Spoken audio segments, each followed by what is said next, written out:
It is 7:29 right now, and time right now to visit with our good friend Sherry Smith of Medicap Pharmacy, talking the world of health and medicine in general, and this morning talking about something that really affects more people than you would imagine. It does. So I think that there's something like 52,000 Iowans living with heart disease, and in 2013 there were 7,000 Iowans that died of heart disease. So we're still in the month of February, as we just said. There's some great things going on, and one of that is a message in the month of February as people try to look more to heart health, correct? Right. February is American Heart Month, and it is all about awareness and just working on being healthier and being aware of heart disease, signs of heart disease, how to prevent heart disease. Okay, let's talk about something that everyone is familiar with. We're talking about heart attacks. First of all, what is a heart attack? Somebody says, oh, I'm having a heart attack, or somebody had a heart attack. What does that mean? So a heart attack is when a vessel becomes either partially or completely blocked. So that can be due to plaque buildup,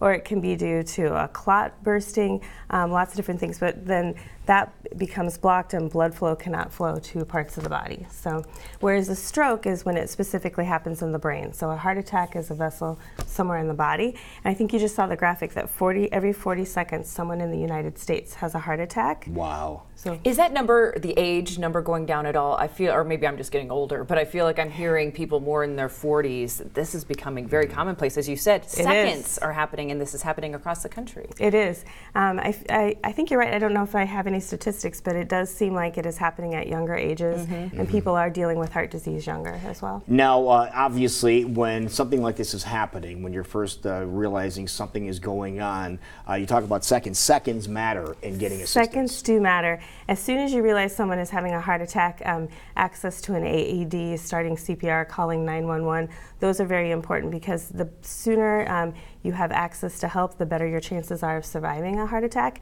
And there's lots of free CPR classes that even teach you how to use AEDs. So I would recommend people check those out as well. Now, some of the signs for a heart attack, they could be different in different people at first. They can.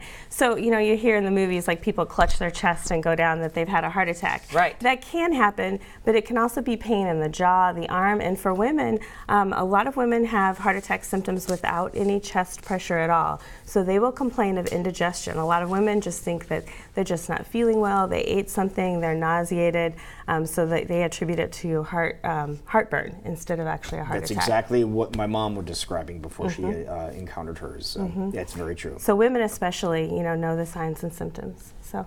Yeah, again, this is something that you do need to take seriously, too. Definitely need to take seriously and get help as soon as possible. So we always want to tell people to learn how to do CPR, things like that, but what can we do on a regular basis? If we're trying to be healthy and prevent this from happening, what can we do? Are there options? There are actually options. So a lot of it, and some of it doesn't actually cost money. So oh, great. Yeah, right? Everybody knows, ears perked up all over the place here. It doesn't cost you anything. So actually walking, different types of exercise, even walking for 10 minutes, 2 or 3 times a day, eating a healthier diet, so limiting sodium in the diet, eating more fruits and vegetables, stop smoking, so that could actually save you money if you're smoking, and then losing weight, controlling diabetes. All of these things help prevent heart disease, and managing stress and managing blood pressure is a big one. I think a lot of us live very stressful lives, and so just finding ways, whatever those coping mechanisms are, for a lot of people it is exercise,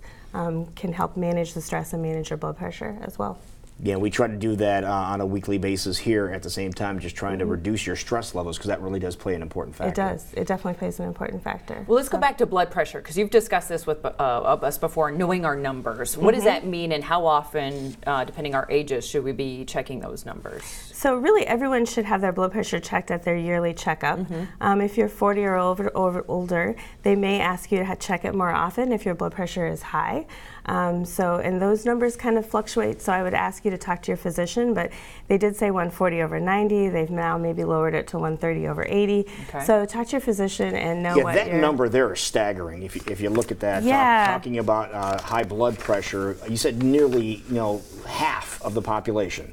nearly half of the population has either high blood pressure, high cholesterol, or smoking, one of the 3 major risk factors for heart disease. And high blood pressure and high cholesterol a lot of times are linked. They're tied together. If you have one, you're more likely have another. And then diabetes goes hand in hand with that as well. So oftentimes we'll see diabetes, high blood pressure, and high cholesterol.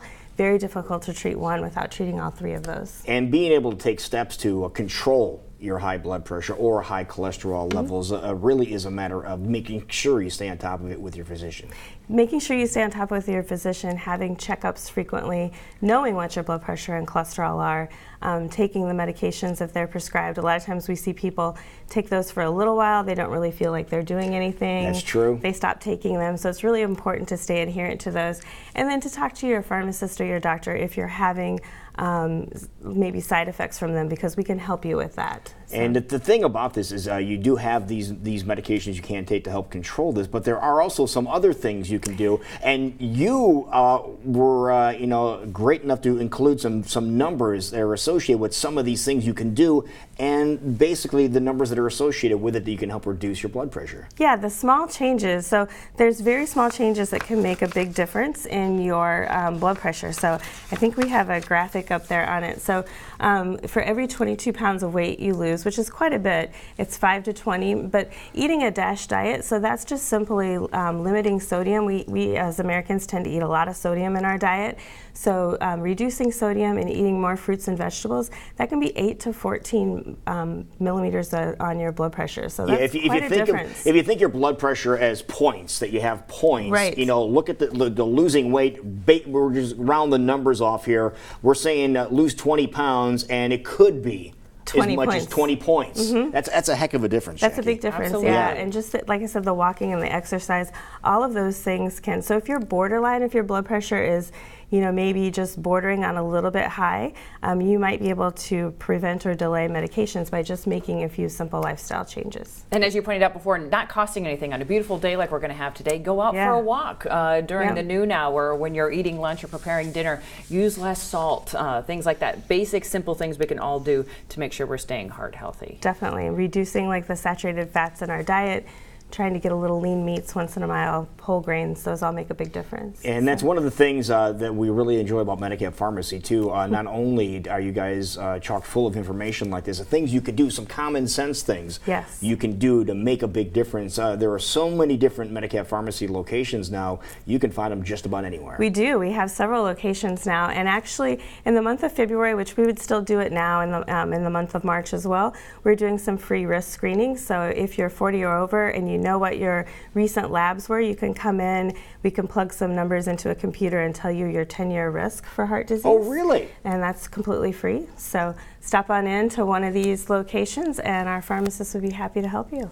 How long of a process is that to come in and find all this type of information If you bring your labs with you, so if you bring in what your most recent cholesterol labs were, we'd probably take your blood pressure, which would take 5 or 10 minutes.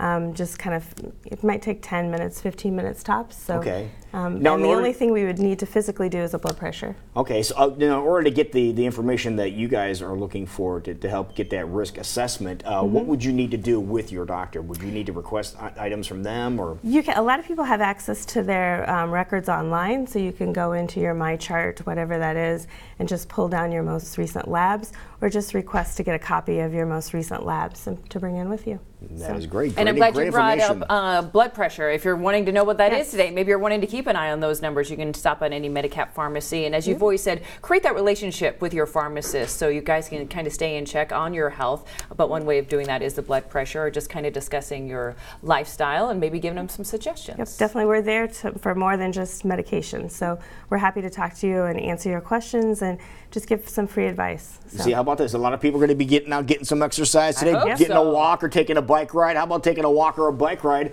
over to a Medicap Pharmacy location? That is perfect. Well, staying heart healthy. Thank you. Thank you for having me. Great job as always.